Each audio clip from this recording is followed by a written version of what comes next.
Bab 187. Jangkrik musim gugur musim semi bertindak sebagai kapal penyeberangan pada aliran sungai waktu.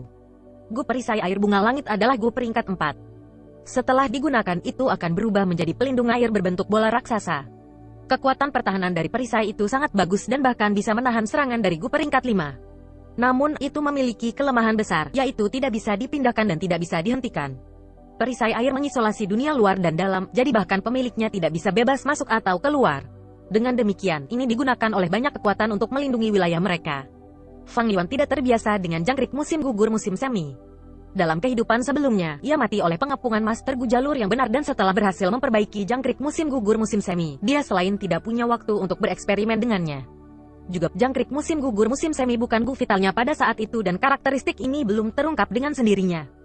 Dalam kehidupan ini, budidayanya masih rendah jadi dia tidak berani melepaskan jangkrik musim gugur musim semi secara acak. Jangkrik musim gugur musim semi digolongkan sebagai salah satu gu paling tidak biasa dan sangat misterius. Catatan wawasan dan pengalaman penggunanya tidak pernah disebarkan.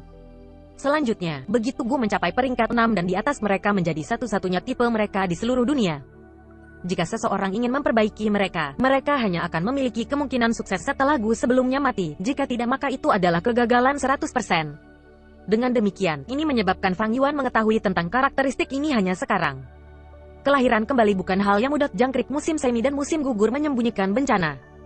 Kecepatan pemulihan jangkrik musim gugur musim semi semakin meningkat dan bahkan kecepatan kultivasi bakat tingkat A dengan lautan sumber daya mungkin tidak dapat menyamai kecepatannya. Bukaan mereka cepat atau lambat akan meledak di bawah tekanan jangkrik musim gugur musim semi. Fang Yuan mengertakkan giginya. Kelahiran kembali itu indah tetapi memiliki jangkrik musim semi musim gugur setara dengan memiliki setengah dari 10 bakat ekstrim. Rasanya seperti berada di bawah pos eksekusi di mana kamu dapat dieksekusi kapan saja. Jika aku tidak bisa membiarkan jangkrik musim semi musim gugur keluar, maka apakah itu berarti aku hanya bisa menggunakannya untuk kelahiran kembali lagi? Kerutan Fang Yuan semakin dalam. Tampaknya ini satu-satunya cara. Kelahiran kembali akan berarti jangkrik musim gugur musim semi akan masuki kondisi lemah lagi, dan pada saat yang sama, Fang Yuan bisa melarikan diri dari situasi berbahaya ini. Situasi ini tampaknya sempurna, tetapi mengandung banyak masalah dan bahaya besar. Pertama-tama, tidak ada jaminan kelahiran kembali akan berhasil. Fang Yuan telah mengalami kelahiran kembali 1 kali dan dia hanya bisa membawa kembali pengalamannya yang berharga. Ia sampai pada suatu pemahaman dengan mengintegrasikan konsep bumi. Dunia adalah ruang 3 dimensi dan waktu adalah poros yang menghubungkan masa lalu dan masa kini. Tanpa waktu, ruang akan menjadi diam. Pergerakan setiap masalah adalah proses menandakan konsumsi waktu. Tidak ada dimensi paralel di dunia. Menggunakan musim semi musim gugur jangkrik untuk dilahirkan kembali adalah untuk melangkah melintasi dari paruh kedua dari sumbu waktu, masa depan, ke beberapa titik di babak pertama, masa lalu. Namun, tubuh tua Fang Yuan di masa depan tidak ada di masa lalu.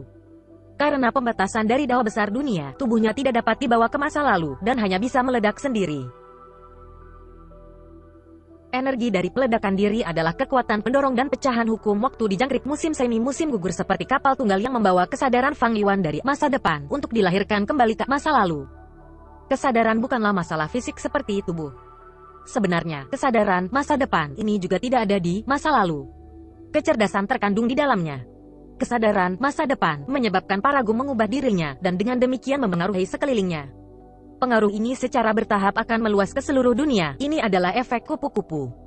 Ketika efek kupu-kupu terjadi, dunia tidak akan lagi sama, menyebabkan keberadaan kesadaran masa depan menerima persetujuan Dao besar dunia. Seseorang mengatakan bahwa sejarah seperti sungai yang panjang, dan perubahan dalam suatu peristiwa di hulu akan sepenuhnya mengubah hilir. Dunia mistis gu ini seperti air di sungai yang panjang. Hampir semua orang hanya bisa mengalir bersama arus dan pergi dari hulu ke hilir. Kesadaran Fang Yuan, bagaimanapun, pergi melawan arus, pergi dari hilir ke hulu dengan mengandalkan jangkrik musim gugur musim semi. Ketika dia membuat perubahan di hulu, juga akan ada perubahan di hilir. Tapi sungai itu masih sungai yang sama, dunia Master Gu masih menjadi dunia Master Gu. Hanya saja sejarah telah berubah menjadi sudut lain, membawa kemungkinan lain ke persamaan. Analogi ini dapat dengan mudah dipahami. Namun, jangkrik musim gugur musim semi belum pulih sepenuhnya. Itu seperti perahu bocor dan usang sekarang. Budidaya Fang Yuan juga hanya peringkat 3 tahap awal. Akan ada perbedaan yang tak terbayangkan antara kekuatan pendorong peledakan dirinya sekarang dari peledakan diri dari kultivasi peringkat 6 dalam kehidupan sebelumnya. Dengan kekuatan sekecil itu, dia tidak akan bisa mendorong jangkrik musim gugur musim semi apalagi mengalir melawan sungai yang panjang. Aku mungkin tidak akan berhasil dengan mencoba untuk dilahirkan kembali melalui peledakan diri. Siapa yang bisa mengatakan bahwa kapal yang patah tidak akan terdampar di sungai yang panjang? Dan jika itu terjadi, kesadaran dan ingatanku akan terbawa arus waktu tanpa ampun. Untuk meningkatkan probabilitas keberhasilan, akan lebih baik untuk menunggu sampai bukaan didorong ke batas, menunda waktu sebanyak mungkin dan membiarkan jangkrik musim semi musim gugur pulih lebih banyak. Mengurangi lubang di kapal yang aus. Saat yang sama, meningkatkan kultivasi saya akan memberikan kekuatan pendorong yang lebih tinggi untuk melawan arus setelah meledakkan diri. Fang Yuan menghela nafas panjang.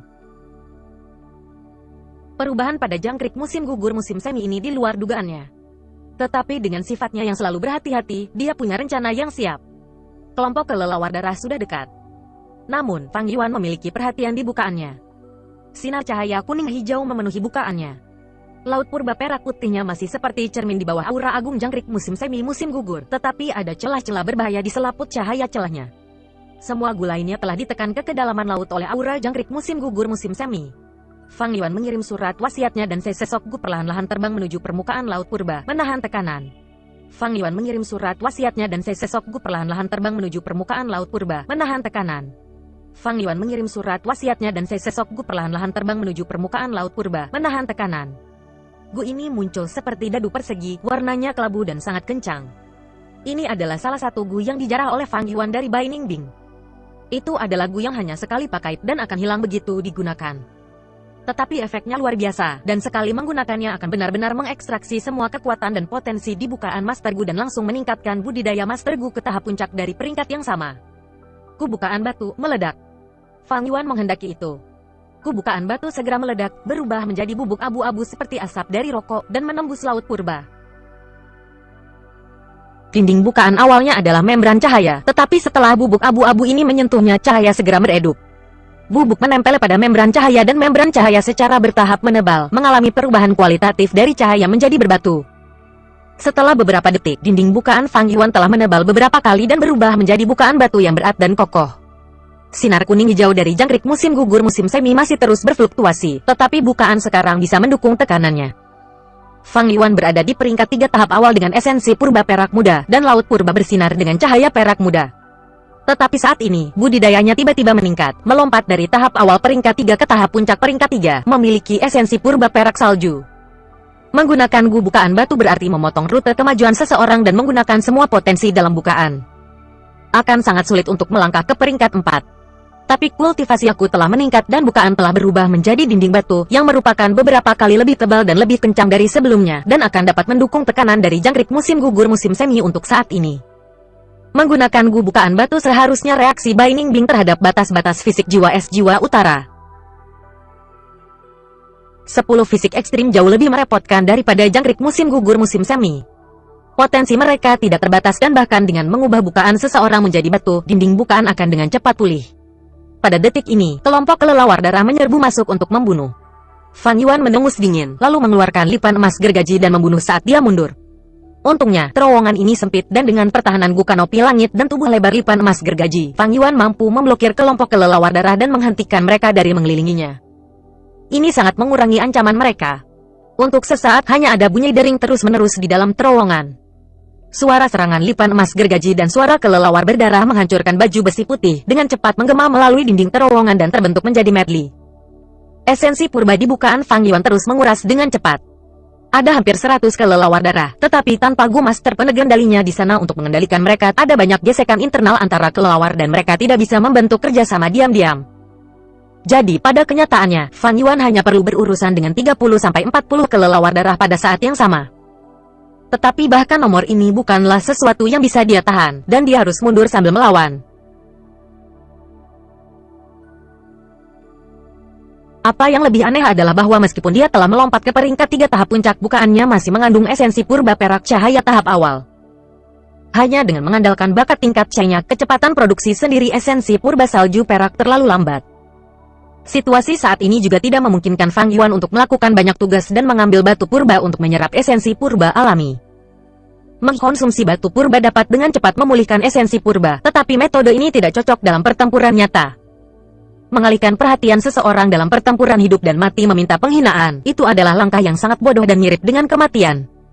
Pada saat yang sama, efisiensi dalam menyerap esensi purba alami pada situasi seperti itu juga sangat rendah. Cara ini hanya bisa digunakan selama penanaman normal, atau untuk mengeksploitasi celah pendek dalam pertempuran untuk dengan cepat memulihkan esensi purba. Untungnya, Fang Yuan memperoleh rumput gu belum lama ini. Warisan lotus esensi surgawi. Warisan lotus esensi surgawi dapat menghasilkan batu purba, itu sangat berharga dan langka. Tetapi pada kenyataannya, efek ini merupakan ekspresi dari kemampuan bawaannya. Warisan lotus esensi surgawi juga disebut mata roh portabel, dan kemampuan bawaannya adalah untuk menghasilkan esensi purba alami. Esensi purba kemudian akan berkondensasi bersama untuk membentuk batu purba. Warisan lotus esensi surgawi yang dimiliki Fang Yuan tergeletak jauh di laut purba, itu tampak seperti pegas roh yang sangat kecil. Resep. Warisan lotus esensi surgawi diciptakan oleh Yang Mulia Abadi Lotus generasi pertama. Hanya Master Gu yang telah mencapai peringkat 9 yang dihormati sebagai terhormat. Untuk jalan yang benar, mereka disebut Yang Mulia Abadi, dan untuk jalur iblis mereka disebut Yang Mulia Iblis. Yang Mulia Abadi Lotus generasi pertama juga dikenal sebagai orang dengan kecepatan pemulihan esensi purba tercepat sejak zaman kuno. Dalam aspek ini, dia berada di atas Yang Mulia Abadi yang lainnya dan Yang Mulia Iblis, dan itu semua karena lotus esensi surgawi. Warisan lotus esensi surgawi berada di peringkat 3 dan dia baru saja memperbaikinya, jadi itu pada tingkat terendah. Tapi itu sudah menyediakan pasokan esensi purba alami yang berkelanjutan untuk Fang Yuan. Saat esensi purba alami ini muncul di bukaan Fang Yuan, itu akan secara otomatis disempurnakan dan berubah menjadi esensi purba perak salju. Seharusnya jika Fang Yuan menyerap esensi purba dari batu purba, dia masih harus membagi sebagian dari pikirannya. Tapi warisan lotus esensi surgawi ini adalah lagunya, jadi menggunakannya sesederhana dan semudah menggerakkan jari-jarinya.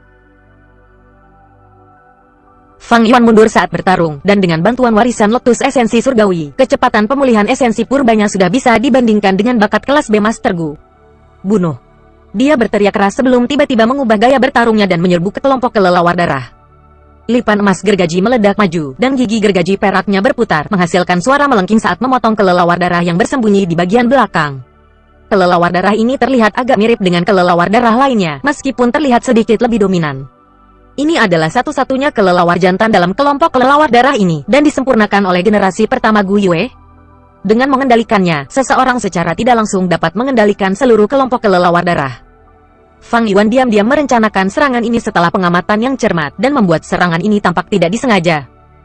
Dengan tidak adanya generasi pertama Gu Yue di tempat kejadian, serangan ini sangat efektif. Kelelawar jantan mati di tempat memutar menjadi bubur berdarah. Kelelawar betina yang tersisa segera tersebar.